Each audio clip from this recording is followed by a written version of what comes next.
Hello ആൾ, എന്താണ് എല്ലാവരുടെ വിശേഷം? എല്ലാവരും ഓക്കെ അല്ലേ? എന്തിനാണ് ഈ കാടും പടലും എല്ലാം വീഡിയോയിൽ കാണിക്കുന്നത് എന്ന് നിങ്ങൾ ചിന്തിച്ച് തുടങ്ങുന്നതിന് മുന്നേ നമുക്ക് ഒരു ഫ്ലവർ വെറൈറ്റി കാണാം. കാണുമ്പോൾ തന്നെ അറിയാം ഇതൊരു റോസ് വെറൈറ്റിയാണ്. ഇതൊരു ബഞ്ച് ആയിട്ടുണ്ടാക്കുന്ന ഒരു റോസാണെന്ന്. ഏത് വെറൈറ്റിയാണെന്ന് നിങ്ങൾ ചിന്തിച്ച് തുടങ്ങുമ്പോൾ തന്നെ ഞാൻ നിങ്ങൾക്ക് പറഞ്ഞുതരാം. ഇത് നമ്മുടെ വേസ് ഗ്രോത്ത് പൂത്തപ്പോൾ ഉണ്ടാകുന്ന ഒരു ദൃശ്യമാണ്.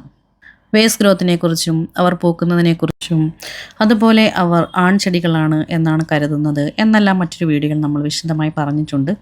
എന്നാൽ അവർ ആൺചെടികളല്ല, അവർ പൂക്കുന്നുണ്ട് എന്ന് അവർ തന്നെ തെളിയിക്കാറുണ്ട് ഒരു 5-6 മാസം കൂടുമ്പോൾ എന്നും നമ്മൾ അതിൽ മെൻഷൻ ചെയ്തിരുന്നു. ഇപ്പോൾ ഈ മഞ്ഞ് മാസത്തിൽ, ഈ ഡിസംബർ ജനുവരി മാസത്തിൽ അവിടെ നിറയെ ഈ വേസ് ഗ്രോത്ത് പൂത്തുലഞ്ഞ് കിടക്കുകയാണ്. നിറയെ ബീസെല്ലാം വന്നിരിക്കുന്നത് കൊണ്ട് ഇതിന് നല്ല ഫ്രാഗ്രൻസ് ഉണ്ട് എന്ന് നമുക്ക് തോന്നാം. എന്നാൽ ലൈറ്റായിട്ടുള്ള ഒരു ഫ്രാഗ്രൻസ് ആണ് ഈ ഒരു റോസ് വെറൈറ്റിക്ക് ഉള്ളത്. വേസ് ഗ്രോത്ത് വളർന്ന് കുറേ വർഷങ്ങൾക്ക് ശേഷം പൂവിട്ടതായിട്ടൊക്കെ പറഞ്ഞു കേട്ടിട്ടുണ്ട്. പക്ഷേ നമ്മൾ അതിന് ഒരുപാട് കാലങ്ങൾ കാത്തിരിക്കേണ്ടി വരും. കാരണം അനുയോജ്യ കാലാവസ്ഥയിൽ പോലും അവർ വളരെ താമസിച്ചാണ് ഫ്ലവർ ചെയ്യാറുള്ളത്. അപ്പോൾ നമ്മുടെ നാട്ടിലെ കാര്യം പറയേണ്ടതില്ലല്ലോ.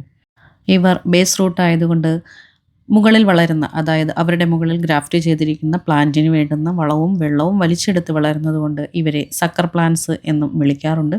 ഈ സക്കർ പ്ലാന്റ്സ് തന്നെ 4 വിധത്തിലുണ്ട്. 4 വെറൈറ്റി സക്കർ പ്ലാന്റ്സ് കർഷകർ ഉപയോഗിക്കാറുണ്ട് എന്നുള്ളതാണ്. അതിലൊന്നാണ് റോസ മൾട്ടിഫ്ലോറ എന്നുള്ള വെറൈറ്റി. രണ്ടാമത്തത് ഡോക്ടർ ഹ്യൂയെ എന്നൊരു വെറൈറ്റി. അതുപോലെ തന്നെ റോസ ലാക്സ എന്നൊരു വെറൈറ്റിയും സക്കർ പ്ലാന്റ്സായി ഉപയോഗിക്കുന്നു. ലാസ്റ്റ് ആയിട്ടുള്ളത് റോസ കാനിന എന്നൊരു വെറൈറ്റിയാണ്. സ്വാഭാവികമായും എല്ലാ കർഷകരും കോമൺ ആയിട്ട് യൂസ് ചെയ്യുന്നത് ഈ റോസ മൾട്ടിഫ്ലോറ എന്നൊരു വെറൈറ്റിയാണ്. അതായത് നമ്മളീ കാണുന്ന വെറൈറ്റി റോസ മൾട്ടിഫ്ലോറ എന്നൊരു റോസ് വെറൈറ്റിയാണ്. അതായത് സക്കർ പ്ലാന്റ്സ് ആണ്. ഈ റോസ മൾട്ടിഫ്ലോറ തന്നെ വൈറ്റ് കളറിൽ പൂക്കുന്ന പ്ലാന്റ്സും അവൈലബിൾ ആണ്. എന്നാൽ കോമൺലി എല്ലാ പേരും ഉപയോഗിക്കുന്നത് ഈ ഒരു പിങ്ക് കളറിലുള്ള റോസ് സ്റ്റെംസ് ആണ്.